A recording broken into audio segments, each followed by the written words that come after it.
Welcome to the Once Upon a Sunday Fantasy Football Podcast with your hosts, Josh Kimmel, Dave Campbell, and Justin Bowerly.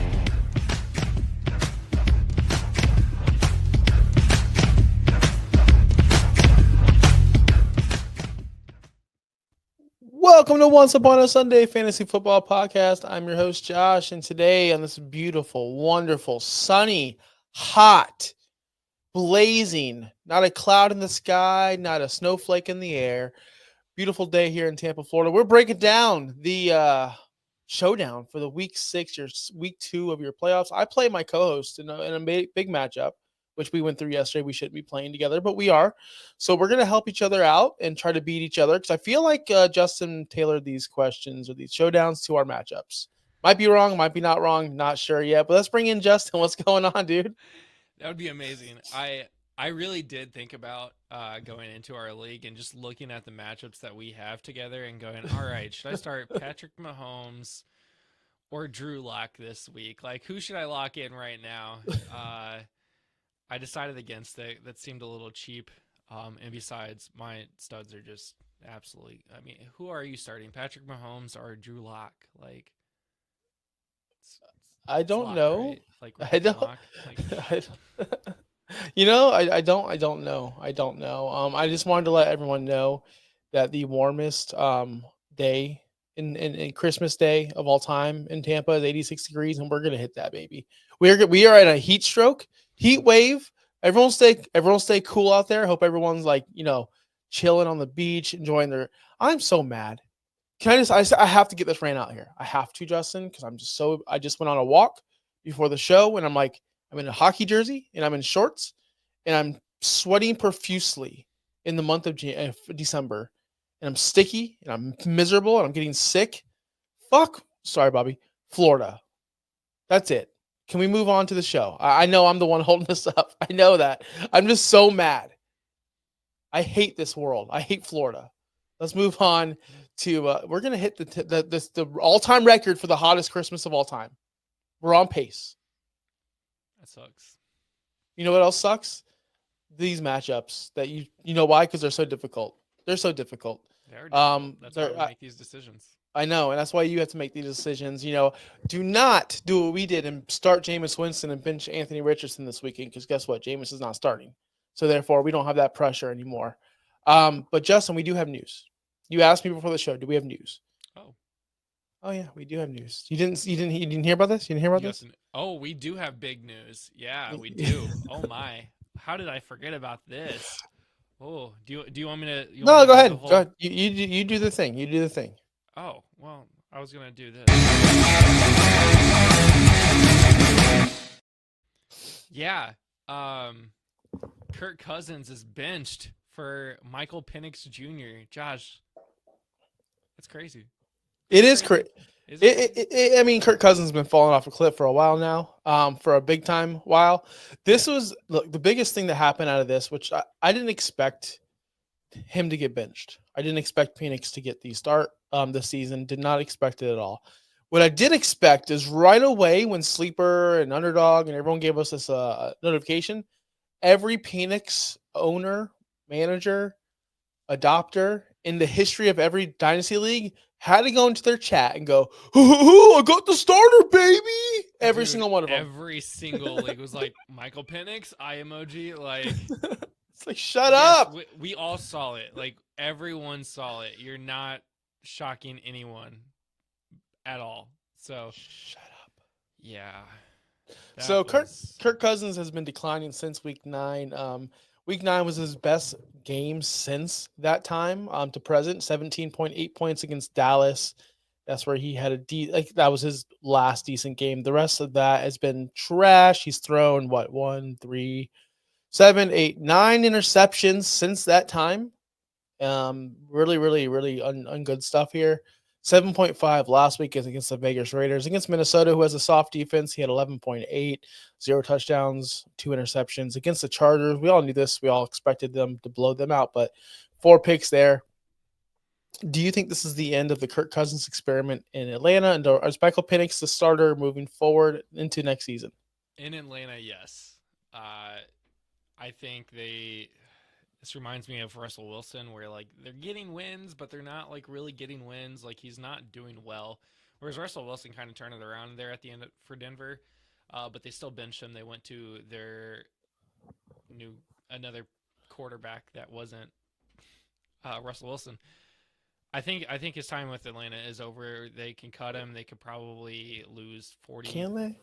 $5 million over the next 2 years. I think that's on the low end. Even I thought I saw somewhere that had that. Other than that, I mean it's Michael Penix time. So for all of you people in those like all rookie leagues that has Michael Penix and like you drafted him this year, you're like right in time for the playoffs, man. For all you people that are in an all rookie league, by all you people, he means me, him, and 10 other people we know. That's it. You talking about all you people? He's not even in the playoffs, so You talking about all you people that are psychopaths and deciding, you know what, I'm going to start a league and we're only going to draft rookies. That's what we did, and we're building from them. So all you people who drafted Penix in the second round of your regular traditional dynasty leagues, I get excited, but I don't think that this is the nail in the coffin for, yes, he's a starter moving forward. I think this is let's give this kid a shot. Let's give Kurt Wright. Let's see what's going on. Because we were all victory lapping when Bryce Young got benched. Oh, he's gone for good. He's done. He's Josh Rosen. Well, now he's back. Same thing could be said for Anthony Richardson. Oh, Joe Flacco's going to lead him to the promised land. Well, Richardson's back. Not saying Kirk's going to be back this year, but I'm willing to bet they're not going to just throw $45 million away in the trash. I would think they're going to try to avoid that. I don't know. I don't know.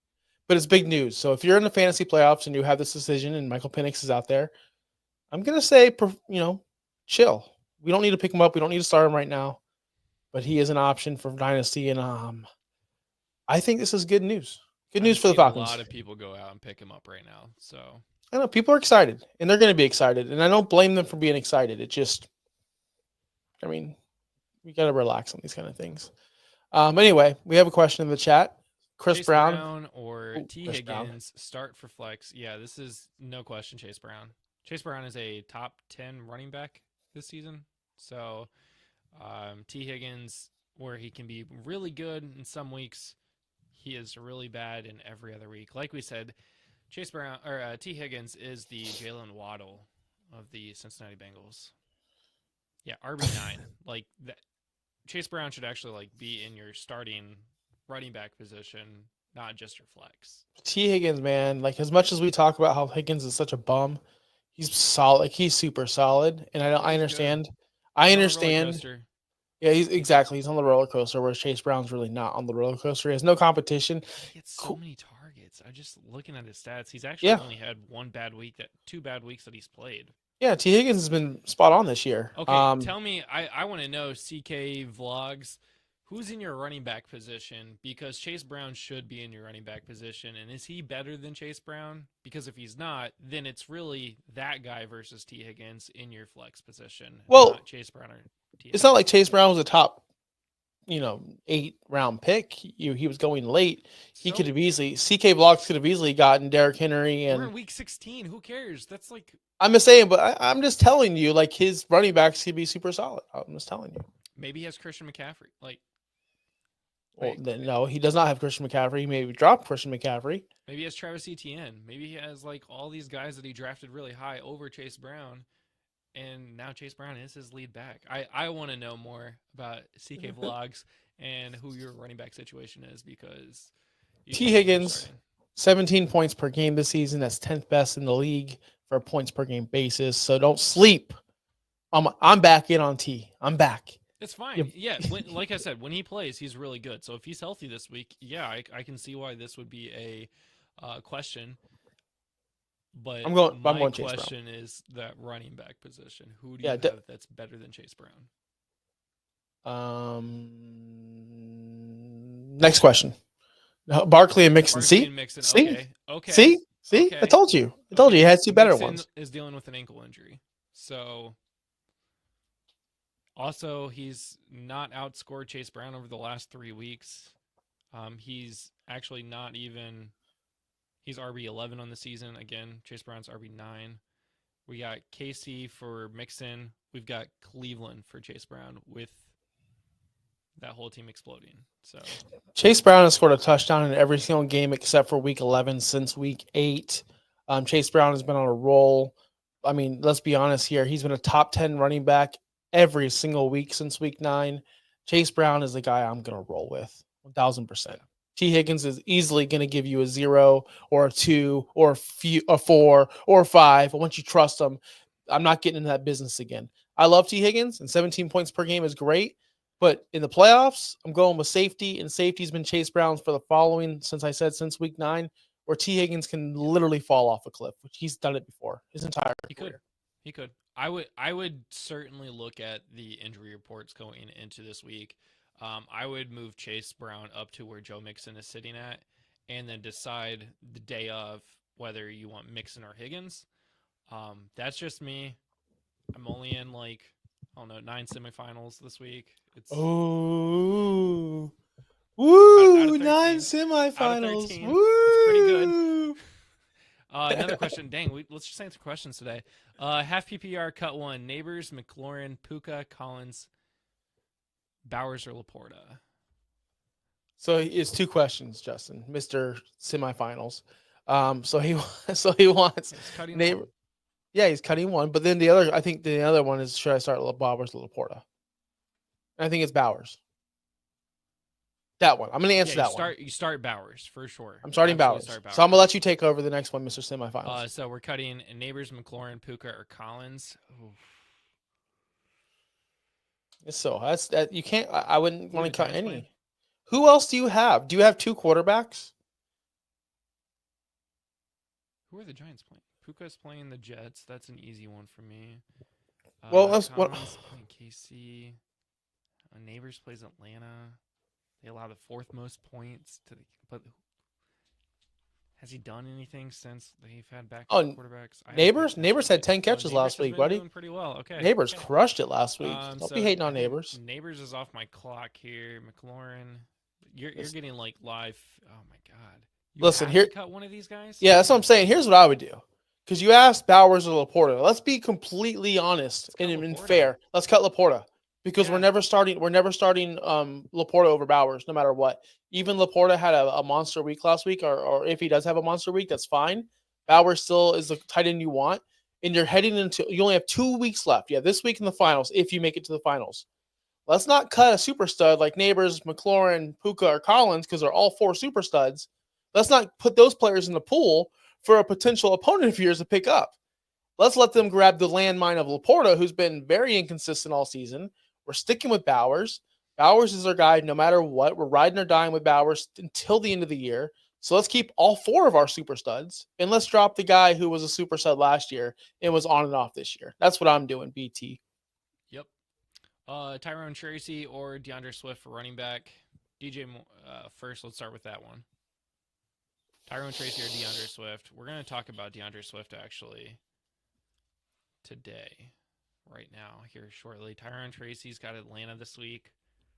He's coming off of a weak performance, only 14 touches. Swift. It's the guy that didn't not as. I mean, he's consistently getting 9 points. So I think I go Tyrone Tracy here. I can agree with that, and that might be a spoiler alert for our future showdown. Pacheco, We're doing Pacheco versus Swift. I'm not a big fan of Swift. DJ Moore, Jakobi Meyers, Jalen McMillan, Adam Thielen, Keenan Allen for 2 wide receivers and a flex. So 3. So you need 3 of those? I'm pretty sure this guy has our script for the day. Because we're also going to talk about Jakobi Meyers today. And DJ, so you need 3 of those guys. Not Jalen McMillan. Not Jalen. Why not? Why are you hating on McMillan?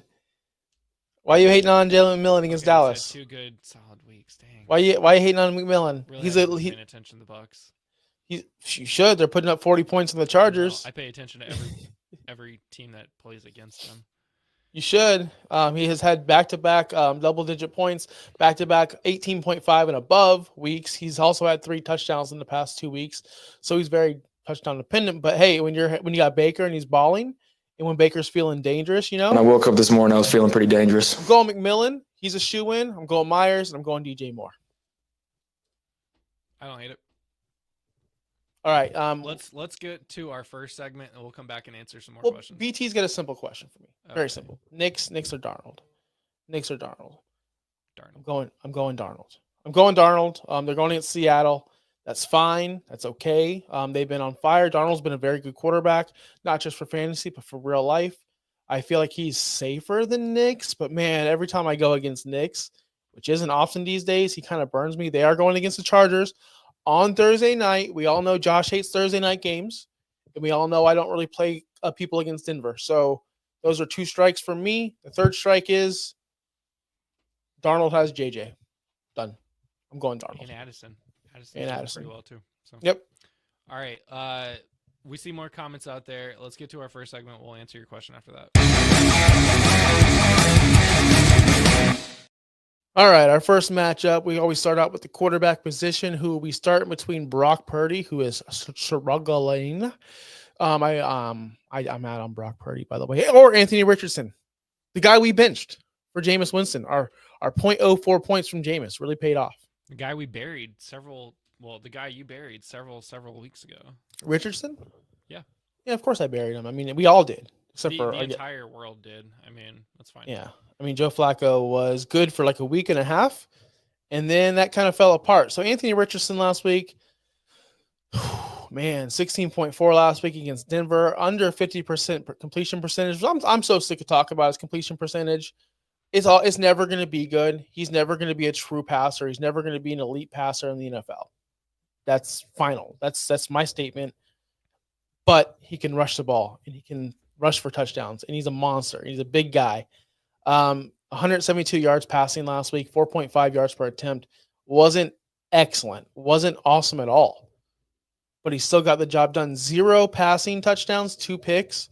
But that 1 touchdown kind of helped him out, helped his day out, 16.4. I think you're going to need that this week when he does play the Tennessee Titans. He's going to need to get the rushing upside. He's going to need these 40 yards plus, which he's done. 48 yards, 46 yards, 61. He's getting the rushing yards. He's going to need to do that to be a top 10 quarterback this week. Brock Purdy, what happened? Sean, if you're watching, what happened to your boy? Your team's in shambles, buddy. I get it. I understand. What's going on with Brock Purdy? I don't trust him. That team has been in shambles since week 1. CMC was snake bitten from the beginning. Debo is just not Debo anymore. Kittle has just, to me, fallen off a planet. I'm staying away from Brock Purdy against Miami. Although it is a decent matchup, I don't hate it. Brock Purdy could easily give you 15 points, but to me, that's his ceiling right now. That's like his ceiling. Where I feel like Anthony Richardson can get that by just falling into the end zone twice because he's just a big dude. He can make plays. He's a playmaker. He's feeling more comfortable. I'm watching these games. He's not good. Don't get it twisted. Richardson's not good at football. He never will be. But he can score you fantasy points for your fantasy team. So therefore, I'm going Anthony Richardson this week against the Tennessee Titans. Ugh, gross. Sucks. I actually agree with you. He is looking better. He's getting more comfortable in that pocket. 38 attempts was his most in his entire season. And if you looked at that first half of the game, this team was bound to win this game against Denver by a lot. They were about to go up 20-7, and one Jonathan Taylor fumble kind of destroyed the game. If you looked at the drives in the first half that Anthony Richardson did not score, they got a field goal on instead. You could see a player that was actually mad, somebody that wasn't just like, oh, yeah, whatever, like we did at the beginning of the season. He was visibly upset that they did not get touchdowns because they expected to get touchdowns. I expect this team to flip it this week against a divisional rival, against a team they really, really hate at home. With the playoff chances still on the line, like, it's tough for them to get in, but I'm going Anthony Richardson without a doubt here. Brock Purdy is sitting on the bench until further notice. I mean, I just don't feel confident that a quarterback that scored me 5 points in week 15 and then 2.2 in week 13 that can get. I don't feel confident that this person can get me a win in the playoffs. I just don't see it. I know he scored 22.1 in week 14 against Chicago, 80% passing, 325 yards, 2 touchdowns. Like, I get it. Like, he was really good that game. But you take those two teams, Buffalo and the Rams, who are above average football teams, in my opinion. Chicago's not. He struggled. And they are going against the Miami Dolphins, who are, listen, we're part of the Finstock Sports Network. I'm a Dolphin supporter. They're trash too. They're trash as well. So he might have a 15-point game, but he might have a 5-point game. And I'm not rolling with a 5-point game in my playoffs. I just can't do it. Richardson at least is going to get you 5 points rushing. Right.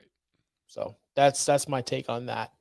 But yeah, that's it right there. Do you want to answer the question in the chat real quick from Lonely Stoner? PPR start 2 running backs, 1 wide receiver, 1 tight end. You got Spears, Kendra Miller, Brian Robinson Jr., Jamo, McLaurin, Kraft, and okay, so 2 running backs first. It's Spears, Miller, Robinson. B-Rob is my go-to, so he's an auto start for me. For sure. I think Spears. We talked about these guys yesterday. Guy. We talked about these guys yesterday, and I don't like either option, unfortunately. No. If I had to pick one just for I would see if Kamara's out. If Kamara's totally not playing, if he's been ruled out, I'm going to go Kendra Miller. Yes, if he's not. But if Kamara is a go and Kamara can actually he's out there on the field, then I'm going to go Tajay Spears. Tajay gets really heavily involved in that passing game, so in that PPR format, that's looking really good. Rudolph loves him, so I would hope that that continues to work out. 1 wide receiver, it's easy. McLaurin. Yep, and then 1 tight end. We talked about this. We talked about this yesterday. These 2 players, Kraft. I'm sticking with Kraft. He's been more involved in the offense all season long. Strange can be very good if Mac Jones targets him a ton of times, but Kraft has been a staple of that offense since week 1. He kind of took over.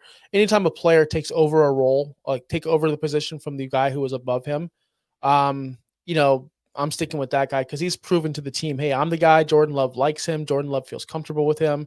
Whereas Strange and Mac Jones, it's a strange relationship, a new relationship. I'm not jumping into the playoffs with something like that. I'm going to go with the old trusted Kraft and Jordan Love combo there. Agreed. The next one here, I picked up McMillan and Spears, and the Saints back up Miller. Yeah, those are all good pickups. McMillan's been balling. We talked about that. Spears, we just talked about him. And Kendra Miller, in case Alvin Kamara goes out, he's an instant start for me. So good job, Cap. Crushing it. I hope all you guys are in your semifinals. And I hope all you guys win. Except for you, Justin. Mr. Semifinal. 9-13. 9-13. I don't even know how many semifinals in, but you know why? Because I'm so humble. In like 3 of those, so I just don't know. I just set my lineups and I move on, and if I win, I win. Justin, man, it should be 10, but I had a 1 seed and lost in the first round. So wait, you had a 1 seed and you didn't get a bye? You didn't get a bye? Yeah, no buys apparently. You got fired on a day off? Damn, that's rough. That sucks. All right, next matchup.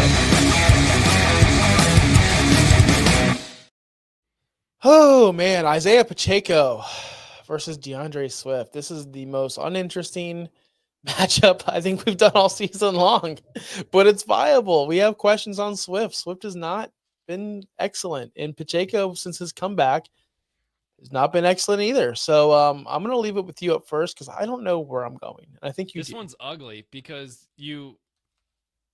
anybody that hasn't actually paid attention to Pacheco's like production, and maybe he's been in the starting roster, but like he hasn't been like, 30-point game, like he's the reason why I won. He's not getting you 0 points, but maybe other people are on your roster are getting points, so he kind of drowns out. Yeah, he's been bad since he got hurt. And we talked about this yesterday with him and Kareem Hunt. They both have been bad since Pacheco has been back. They've really split the carries. He's not even getting 50% of the snap percentage yet, and you'd expect more out of him, especially out of a guy who was getting you 15, 16 points per game before his injury, for the 2 games before. DeAndre Swift, again, is a floor of 9 points. He's solid. He's not going to get you a ton of points, but he's getting involved in the passing game. He's getting his touches. He's getting the most of the snap share in Chicago. This one's ugly. Chiefs versus the Houston Texans. Bears versus Detroit. I'm going to go DeAndre Swift here. Oh my goodness. I know. Listen, I'm not hating that decision at all, and there's two reasons why. First off, if there's always a decision, if you've been following the show since week one or since last year, the year before that, I've been always preaching. Look at the money line, look at the over under, look at the total point score that Vegas has. I don't know that right now off the top of my head, but I guarantee you the Bears and the Lions are probably a little bit higher than the Chiefs and Houston Texans. Just for the fact that the Detroit Lions can't stop a nosebleed.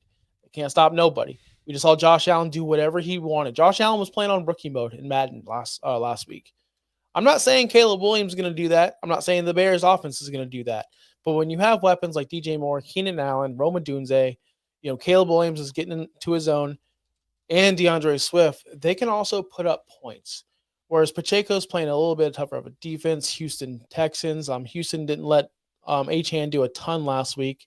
I know Achane was limited for his points, and we didn't get the 22, 25-point game like we always get from him. I don't know if that was on Houston or on the Miami Dolphins offense. Knowing that terrible team, it was probably on the Mike McDaniels and a terrible offense they run over there lately. But I do love Swift in this matchup against the Detroit Lions. Revenge game. I'm always a big fan of revenge games. It's my, not, stupid analyst over here, but still, revenge games are fun to talk about. I'm going to roll with DeAndre Swift, even though he has not scored you a double-digit game since Week 11 in Green Bay. But he is getting at least 50% or more of the snaps, unlike Isiah Pacheco. Give me DeAndre Swift and his double-digit carries. He's had double-digit carries every single game this year. Can't say that for Pacheco. Yeah, I mean, and we talked about Week 11 where he scored you 16.4, his last double-digit game. He's still getting 9 without getting touchdowns. Like, the touchdown helps him, but he's not necessarily like completely touchdown dependent. He's not somebody that like I'm gonna love having as a starting running back. But if you're really dealing with injuries and this is a real shot, like you hoped Pacheco was gonna come back and give you like an actual fantasy relevancy here, it's not terrible to think about just starting DeAndre Swift. Yep. So Swift is my guy against Detroit. Revenge game. Let's go. Let's ride DeAndre Swift. Next segment, please.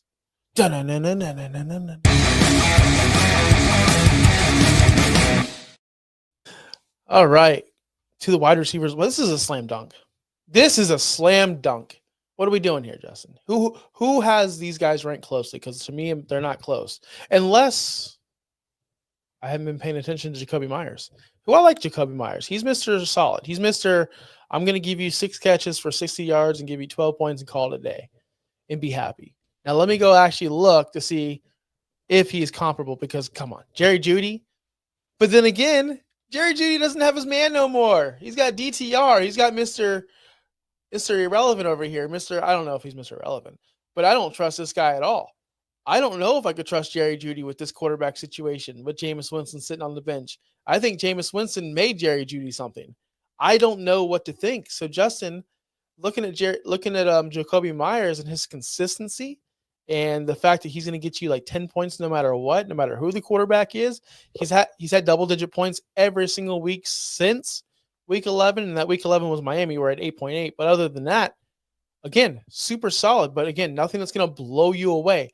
Last week, he literally caught you 5 catches for 59 yards, close to what I said he was going to do. Didn't even have to look at the numbers. It's there. I understand the process. He's going to get you double-digit targets. They're playing the Jacksonville Jaguars.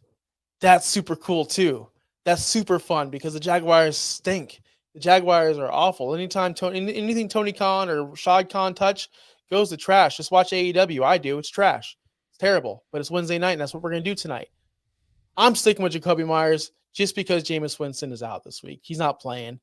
That Cleveland Browns offense is going to be a total show. What are they doing? Listen, I know Jameis threw the game away last week. They're playing the Chiefs. He shot his shot.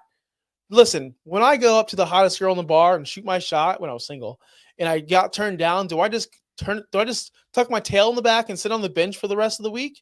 No, I try again. That's what Jameis did last week. He was trying to take down the king, and he failed. That's fine. He could definitely handle the freaking Cincinnati Bengals. Why are we benching this man for a much less terrible quarterback? And you're hurting your franchise. You're hurting Jerry Jeudy. You're hurting these guys. You're hurting my fantasy team. I'm sticking with Jakobi Meyers and my solid 10 points, baby. Let's do it. Yeah, I hate agreeing with you in every single segment. Jakobi Meyers is solid, no matter who the quarterback is. He's played with Gardner Minshew, Aiden O'Connell, Desmond Ritter, insert quarterbacks here. Like, he's played with 3 different quarterbacks this year, still getting 10 points per game. The only game, like, he's gotten 10 points per game every game since week 5. He is the top target outside of Brock Bowers in Las Vegas. Jerry Jeudy now has to go with Dorian Thompson-Robinson, which, who knows? No, I know. It's not Jameis Winston, and Jerry Jeudy's been getting these numbers because Jameis Winston airs that ball out, and that's why Jerry Jeudy's getting the points. You wanted to know where they're ranking this week. Jakobi Meyers is ranked 26. Jerry Jeudy's ranked 29. And the projections are pretty close, 13 and 13.6, with Jerry Jeudy getting the 13. I do lean towards Jakobi Meyers here. Looking at points per game by the defense, Jacksonville allows the 3rd most. Cincinnati allows the 13th most. I know we talk about how Cincinnati can make any offensive player look good, but let's face it, it's Dorian Thompson-Robinson. We do not know what that's going to be like with Jerry Jeudy. We don't know how they're going to play together. He might go Cedric Tillman because Cedric Tillman's back. He might go David Njoku because he's familiar with David Njoku. I'm going with a safe bet. Jakobi Meyers has gotten you there all year. Keep riding him out. Jakobi Meyers will get you there again. Jerry Jeudy has been the wide receiver 5 since Jameis has actually started. Week 8 was Jameis's first start, official start, and Jerry Jeudy has averaged 21.1 points in that time frame. That's the 2nd most in the entire NFL. Jamar Chase is the only wide receiver that averages more fantasy points than Jerry Jeudy in that time frame with 28.2. People that he's ahead of just in regular fantasy points, he's ahead of JSN, Devontae Adams, Justin Jefferson, Jordan Addison, Cortland Sutton, Terry McLaurin, Cooper Kupp. You get it. Tyreek Hill, you get it. You understand. He has a better points per game average than CeeDee Lamb, Amon-Ra, Puka Nacua. Jerry Jeudy has been absolutely elite. He's the guy who we drafted 4 years ago in our dynasty leagues, who coming out of Alabama. We thought he was going to be the next Julio Jones. Guess what? He's now the next Julio Jones because of Jameis. Before that, he was complete trash, giving you 5 points a game with Deshaun Watson and their DTR shit show they were running out there. Jameis was the entire reason for this whole blow up for Jerry Jeudy. You cannot tell me. We've had 4 or 5 years with Jerry Jeudy, and he's never been this good in his entire career. He never has. It never will be again, unless he's got a quarterback that can do it. That's why I'm sticking with Jakobi Meyers. Yeah. Craig, what's up, man? Good to see you here again. I love our listeners. All right, next segment. Oh, you know we love tight ends on the show. You know we love tight ends on the show. We talk about tight ends all the time. Favorite position. This one is Mr. Pat Freiermuth, right? Russell Wilson going against the Baltimore Ravens plus matchup. We think this is going to be a big time matchup. And we have Dalton Kincaid, Mr. First. We thought this guy was going to be special. We thought this guy was going to be an amazing player. But turns out, he has three double-digit games this year. 3. And we're in week 15. We're going into week 16, actually. Last week, I think the Buffalo Bills scored, 155 points. I think. Kincaid had 4 catches. 4 catches in that game. Four catches for 53 yards, 9.3. First game back. He's been out for 4 weeks, but first game back. When your team scores 152 points, I expect something to happen with your number one target, your number one guy. So Dalton Kincaid is kind of, again, iffy, up and down. Not someone I'm looking into starting. He has the 12th most targets in the NFL for the tight end position. Again, he missed a lot of time. He averages 6 targets a game. He's not someone I'm interested in, but Pat Freiermuth, let me tell you. He's done more in the past 3 weeks than Dalton Kincaid's done all damn season. 3 weeks in a row with double-digit points. Week 12 against Cleveland, he literally had 9.9, so it could have been easily 4. He's getting the same amount of targets as Dalton Kincaid. He's going up against a more terrible defense in the Baltimore Ravens. Last time he played Baltimore, though, he only had 2 catches, 14 yards for 3.4. So that's something to look out for. But again, we talked about that. Russell Wilson was supposed to be the start of the week, was supposed to be this amazing quarterback. That whole offense flopped. If they're down George Pickens again, and Pat Freiermuth is getting these extended targets, these targets he wasn't getting with Pickens on the field, I'm 1,000% going Pat Freiermuth here, and I'm not looking back. I have actually given up on Dalton Kincaid, and I don't think I'll ever roster him again. Ever. He's been that bad. And I don't know if it's a him thing. I don't know if it's a Josh Allen thing. But here's the thing I can say. For 3 years, we've been saying Kyle Pitts is so good. Just get him a quarterback. Right? That was his thing. What's Dalton Kincaid's excuse? He has a quarterback. What is it? I'm trying to figure it out. No, I agree with you. Dang it. I can't believe I'm doing it. Are we 4 for 4? 4 for 4, yeah. Pat Freiermuth is just a better player right now. I have him in a couple leagues where I'm starting him in the flex position because somehow you end up with all the tight ends that are actually doing well. But yeah, Who, me? Freiermuth. Who, me? You say me? I end up with all. Me. Okay, Sorry. I have like 3 tight ends starting in a league this week. Yeah, it's that kind of mess.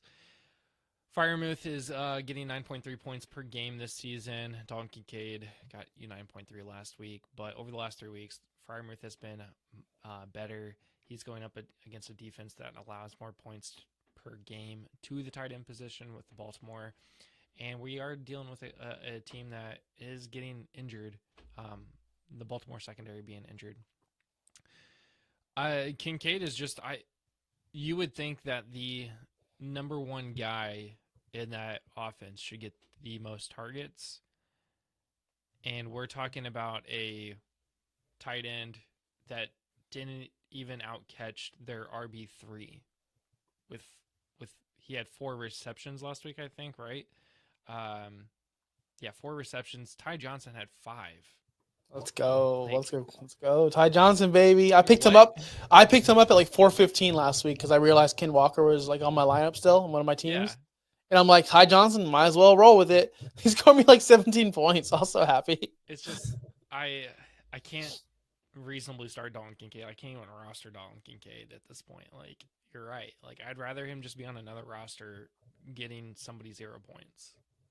Yes, 1,000%. Hugh Jass. I love the name, by the way. He wants us to pick 2. And Raphael, I see you. I'm going to get back to you. London McLaurin, Tyreek Pickens. London McLaurin. I'm going to go McLaurin. And Tyreek has been having good games lately, right? I was about to say I was about to say Tyreek. He had 2 good games. They're going against the 49ers. The 49ers can be had. They're nothing special. At home, it's not on the road in the cold. London does have Penix this week, so we don't know how that's going to go. It honestly depends on how your structure is, and if you need a big play, then you go Tyreek Hill, right? If you need that big play, you go Tyreek Hill. If you can go with average performances, then safety Drake London, because he's always going to get the targets there. He's the number 1 guy. Not saying Tyreek's not, but we've seen him be bad this year. So off the top of my head, McLaurin's a lock. And I'm going to go Tyreek just because he can give you 200 yards. I don't think London can. That's fine. No. I get with London being having Michael Penix. Michael Penix did air the ball out a lot in college. He had a ton of passing yards. He got like 3 wide receivers drafted in the NFL, including Jalen McMillan and other guys that we were talking about in the offseason that we are no longer talking about. I would expect him. I mean, you don't draft a rookie quarterback and then bench your high-paying quarterback just to run the ball with Bijan Robinson. Like, yeah, Bijan's going to get his carries, but I'm assuming Penix is also going to get his throws in. I would see London having a big game here. You got to start McLaurin. McLaurin has been good ever since another rookie showed up. I can't ever since I buried him. But I'm going to start the 2 guys that have rookie quarterbacks over the 2 guys that have some of the best. I almost said some of the best veterans out there, but 2 pretty solid veterans. I'm going to start London and McLaurin. Yeah, but McLaurin, we can agree McLaurin is a thing. Good morning, Bobby. How you doing? Wait, let's go back to Raphael. He wants to know Smart or the backup. There we go. Go. Smart for the Los Angeles Chargers or Dawson Knox, the backup tight end. That's funny. We're talking about backup tight ends. in Buffalo. Who we starting? He also has Zach Ertz as his other tight end. Didn't Zach Ertz get injured? Concussion. Concussion. So he's definitely probably most likely not going to play. For me on this one, I don't like starting backup tight ends unless your name is Jonnu Smith and you play for the Atlanta Falcons last year. That's the only time I'll start a backup tight end. But I will start Stone Smart, 6 targets last week, 5 catches, 50 yards. If that's your only option, but keep in mind they did play Tampa Bay last week. What? I'm just thinking, like, who would have thought this is where we were in week 16 for the playoffs? Oh, yeah. Stone Smart.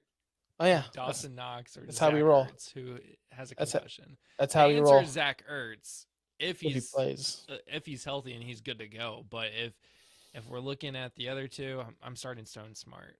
Yeah, Stone Smart, unfortunately, for me as well. Sift through that waiver wire line and see if there's any other tight ends out there that are a little bit better. Yeah, does Zay Flowers have more upside than Ridley this week? I think always. Yeah. I think always. He has the MVP throwing it to him. Zay Flowers can get the ball down the field. He's faster. He's better. Calvin Ridley's great. I like Calvin Ridley, but he only put up 9 points last week against Cincinnati. Against Jacksonville, again, he was a wide receiver 33 against Jacksonville. He was a wide receiver 65 against Washington, wide receiver 20 against Houston, wide receiver 41 against Minnesota. Like, those numbers don't look too good, do they? And those were all back-to-back games. He hasn't done spit, squat, diddly since week 10 against the Chargers. I'm not looking at Ridley at all. Zay Flowers will always have more upside than Calvin Ridley. Yeah, Ridley had one really, well, he's had a couple good games, but in the 3 weeks that Mason Rudolph started, during that time Levis was not starting, there was that game against Detroit where they had a really good game together. 22.6 points. He had 15 targets, 10 receptions, no touchdowns, 143 yards. That was really good. I don't expect to see that against Indy. Like, I really don't. And it's not just me saying, oh, Indy is a good team. I don't expect to see that. Zay Flowers is by far a better player here and the better pick. Yep, that's who I would go to as well. Guys, we're going to get on out of here. Appreciate everyone. The involvement today was crazy, incredible. Keep it up.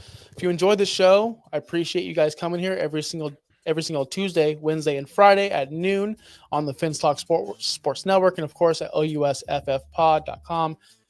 Let everyone know. Tell your friends, hey, these guys are fun. They're different. They're not like your usual boring fantasy podcast. We're a little bit more fun, a little bit more edgy, and we give out some decent advice as well. And I hope you guys like us. That's it.